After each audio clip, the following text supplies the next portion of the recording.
Hi, everybody. We're just going to give it a couple more minutes while we wait for some more people to enter the webinar.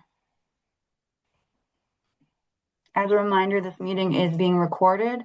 So if you could please mute yourself, and then if you'd like to, you can turn off your camera, just option.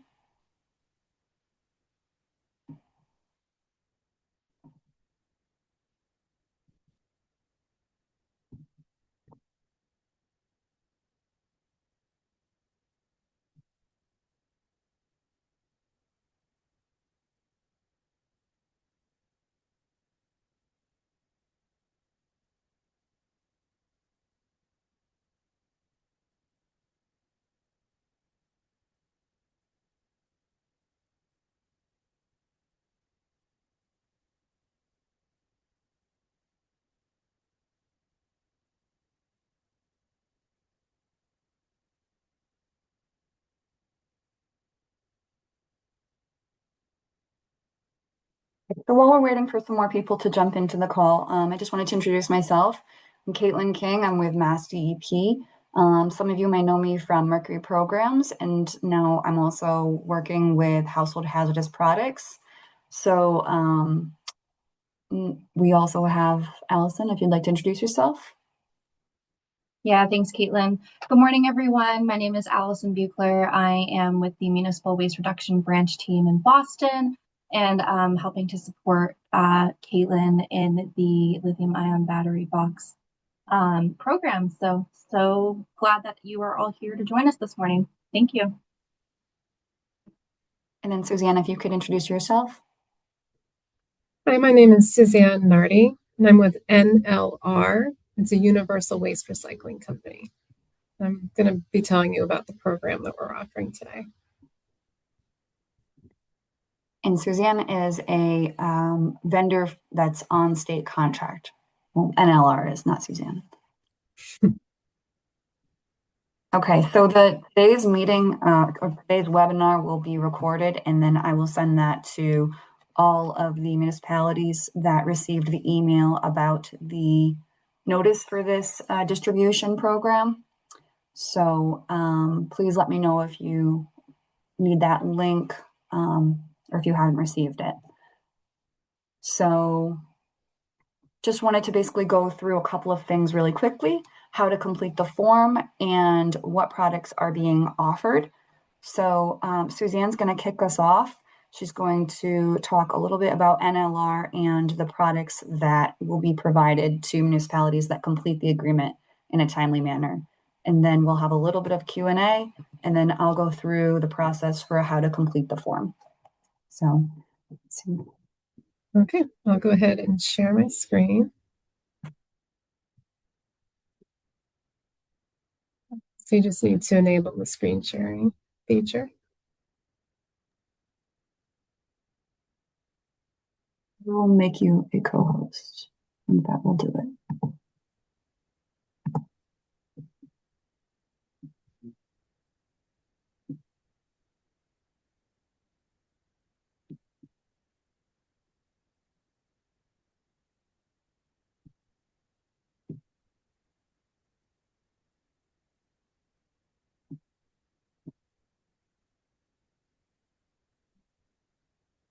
And we can see the screen now.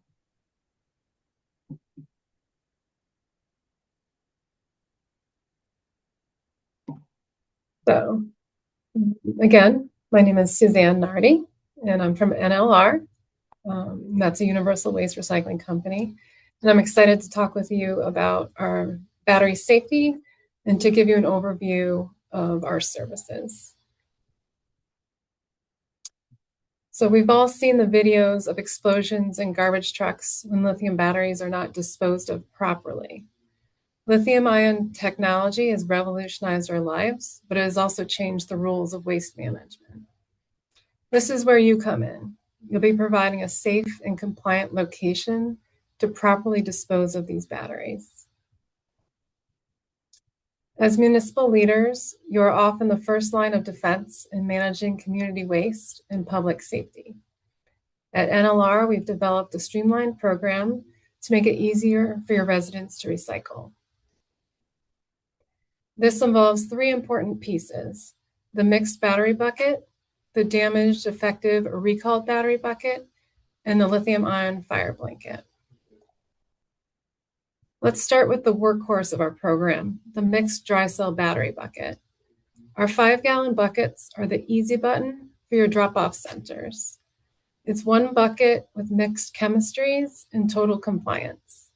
When your bucket is full, just send it back to us and we handle the certified recycling, giving you a paper trail that proves your municipality is a leader in sustainability.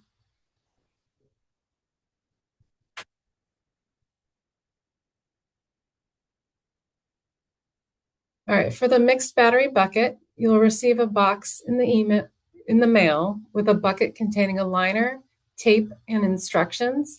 Remove the lid of the bucket and insert the liner. Batteries need to be insulated with a non-conductive tape, such as electrical or clear packing tape. Please do not use duct tape. They can also be packaged in individual baggies or original packaging.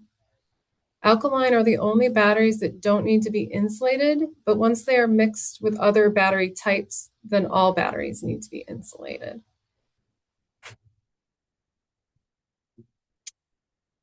Okay, so place the battery in the buckets. We accept alkaline, NiCad, nickel metal hydride, lithium ion, zinc carbon, mercuric oxide, and silver oxide.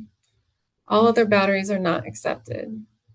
Please do not put lithium primary batteries in this bucket. Today, many lithium batteries are designed to be identical in size and shape to the standard alkaline batteries, like the AAA and AA and 9-volt, so they can fit in the same devices. So it can sometimes be hard to tell them apart. We have recently changed over to having all of our lithium batteries in their own container with thermal suppressant and not collecting them in the mixed battery bucket. But for now, as long as they're taped and insulated, they can be placed in your mixed battery bucket. When the bucket is full, tie the top of the liner, attach the lid, and turn it until you hear a click when it locks into place. Your bucket will come with a mailing label. The bucket also comes with detailed instructions to schedule a pickup. To properly store your batteries, you need to insulate the terminals, store in a cool, dry place, store away from excess heat and moisture, keep away from flammable objects and fuel sources, and keep trash and metal objects out of your recycling buckets. This brings us to our DDR batteries. Not all batteries are in perfect condition, so this is where our damaged, defective, or recalled battery buckets come in. As more residents use e-bikes and high-capacity power tools, the risk of a compromised lithium battery entering the waste stream increases. Our DDR buckets provide a safe, isolated way to manage these high-risk items separately from your standard recycling, preventing potential thermal runaway events in your storage facilities. You aren't just recycling, you're preventing a local emergency before it can happen. There are clear warning signs that batteries are damaged and need special handling. The first one is swelling or bulging. This indicates internal gas buildup in lithium-ion cells and is a precursor to thermal runaway. The other night, my son came to me saying that his phone was no longer keeping a charge. When he showed me his phone that had been dropped, the back was shattered in places. I took a closer look and the back was bulging and warm. So we immediately brought it to a phone repair shop where the battery was removed and properly recycled so it wouldn't start a fire in our home. The second one is a white crusty residue. Typically found on alkaline batteries, this is a potassium hydroxide leakage, which is corrosive to skin and electronics. I'm sure you've all opened the battery compartment of old toys or devices and seen the crusty white residue. Most people don't know that it requires special handling or where to bring it. They usually get thrown in the trash. The last one is discoloration or odor. A sweet chemical smell often indicates a lithium cell has begun off-gassing. Like the mixed battery bucket, the DDR battery bucket comes with a plastic liner. So remove the lid of the bucket and insert the liner. The bucket comes with a fire suppressant. Put a layer of about 2 inches in the bottom of the bucket. Either tape the terminals or place the damaged batteries in baggies or original packaging. If a battery is leaking or has white crust on it, it will need to be bagged to keep it contained. Place protected batteries on thermal suppressant 1 to 2 inches apart from each other, then cover with a layer of thermal suppressant. Keep adding layers of batteries and thermal suppressant. Leave about 2 inches between the last layer of batteries and the top of the container. Then fill the bucket to the top with thermal suppressant. When the bucket is full, tie the top of the liner. Attach the lid until you hear the click when it locks into place. Again, your bucket will come with a mailing label and instructions. Our lithium fire blankets are a critical safety component of your collection sites. Lithium fires are difficult to extinguish with water or standard extinguishers. If a thermal event occurs, your team doesn't have to panic. They can calmly deploy the blanket, smother the oxygen, contain the fumes, and wait for professionals. It's the single most important piece of safety equipment you can add to your facility this year. To use a battery fire blanket, you must prioritize containment over total extinguishment, as lithium-ion battery fires generate their own oxygen and can burn at temperatures exceeding 1,000 degrees Celsius. The first step is to evacuate and call for help. Immediately clear everyone from the area and have someone call emergency services, even for small fires. Lithium battery fires can release toxic gases like hydrogen fluoride and can cause lung damage. The second step is to deploy the blanket. First, remove it and unfold. Pull down the release tabs from the wall-mounted bag, then shake the blanket to unfold it.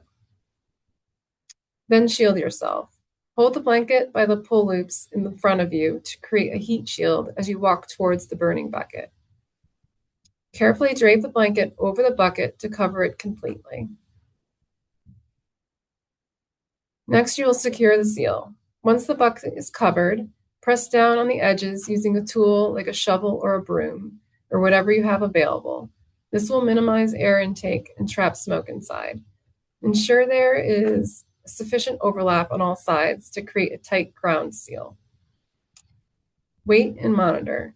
Do not remove the blanket immediately. Battery fires are prone to reignition for hours or days after initial flames are suppressed. Blankets are designed for containment. They do not necessarily put out the fire, but prevent it from spreading. The blanket is single-use only. Once used on a fire, the blanket must be disposed of and replaced, as the extreme heat and chemical exposure compromises its structural integrity. I will give a live demonstration on how to use the lithium-ion fire blanket when we meet in person. Our goal at NLR is to make your municipality a leader in sustainability without compromising on safety. We handle everything from providing the buckets to the final processing at our fully permitted facilities. Municipalities are the heartbeat of the circular economy. By joining the NLR program, you aren't just getting rid of trash, you're recovering rare earth metals, protecting your local environment, and most importantly, keeping your employees and residents safe. Thank you for choosing to partner with NLR for your battery recycling needs. At NLR, we also recycle lamps, ballast, e-waste, and mercury devices. We were recently bought by a larger recycling company and expanding the products we can recycle. Feel free to reach out to me and I can extend the Massachusetts state contract pricing for you. I'm happy to answer any questions that you might have about batteries or our program. Thank you.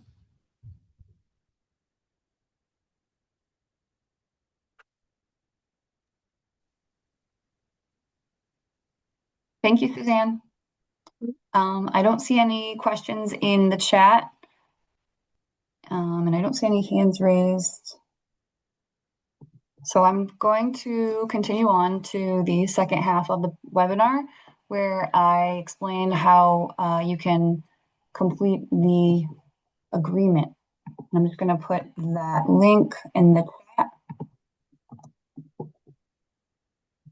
And you should have received the link via email from the MassDEP period HHP at mass.gov email address, which is now going to be the HHP contact, and it will also include Mercury programs responses as well.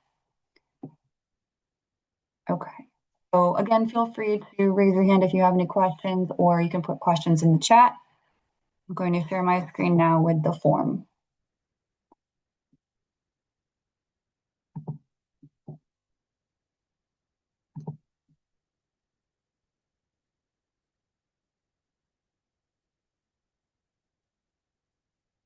Just to confirm everybody sees the form. So this is what you will, Allison, give me a thumbs up, yeah? Yep, okay. We can see it. Great. So this is what you'll see if you click on the link. So I'm just going to read through the description really quickly. The Massachusetts Department of Environmental Protection is offering a one-time distribution of items to support household battery collection in Massachusetts. These items must be used exclusively to collect household batteries from residents of Massachusetts. Supplies will be purchased, shipped, and collected, full containers for processing, at no cost to the municipality. So available supplies, Suzanne gave us an in-depth description of each of the 3 items that will be offered for distribution through this program. And so all forms must be completed before August 31st. So that's going to be a hard stop date. If you could please encourage your municipalities to complete the form prior to August 31st. So we want to make sure that recycling coordinators are the ones who are completing the forms. So no municipality will receive more than one of each of these items if they so choose. So we want to make sure that we don't have duplicate submissions for one municipality. Okay, so this first question, it's a yes or no. So basically, would you like an impact battery collection kit? You can click yes if you want it. The next question, I'm interested in receiving a DDR collection kit. That was the second collection kit that Suzanne explained to us. You're welcome to click yes or no for that. The third question is for the lithium-ion battery fire blanket. So yes or no, simple. And then the fourth question, I agree to keep the battery collection materials in an easily accessible, safe, and well-ventilated location.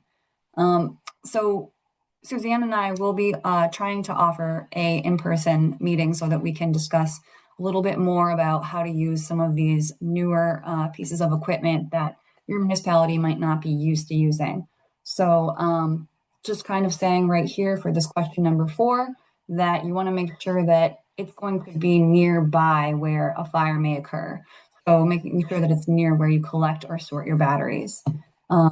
Well-ventilated location, so that's really important.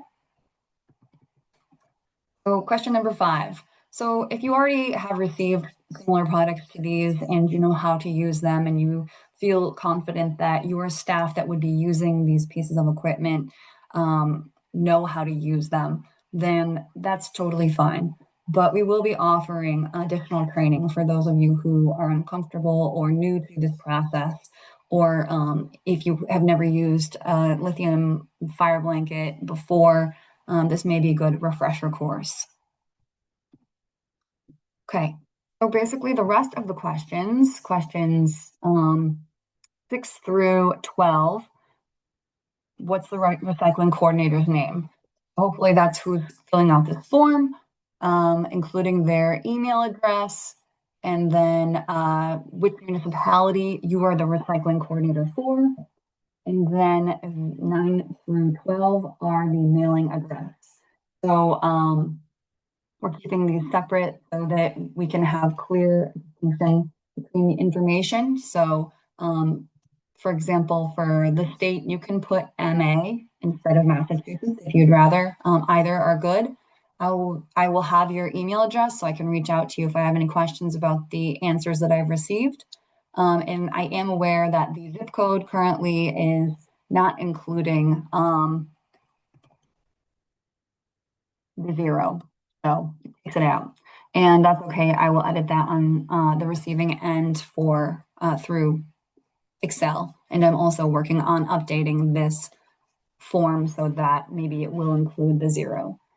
And then when you're done, please do not forget to click the submit button, and then your response will be recorded. So I will be sending out email reminders to complete the form, and you may not receive a reminder in the future if you've already completed the form. So please be aware of that and feel free to contact me with any questions that you may have. I'm just going to drop the new email address in the chat. That's massdep.hhp@mass.gov. So thank you everybody for joining. If you don't have any questions, you're welcome to sign off, and this recording will be sent to everybody. Thanks again.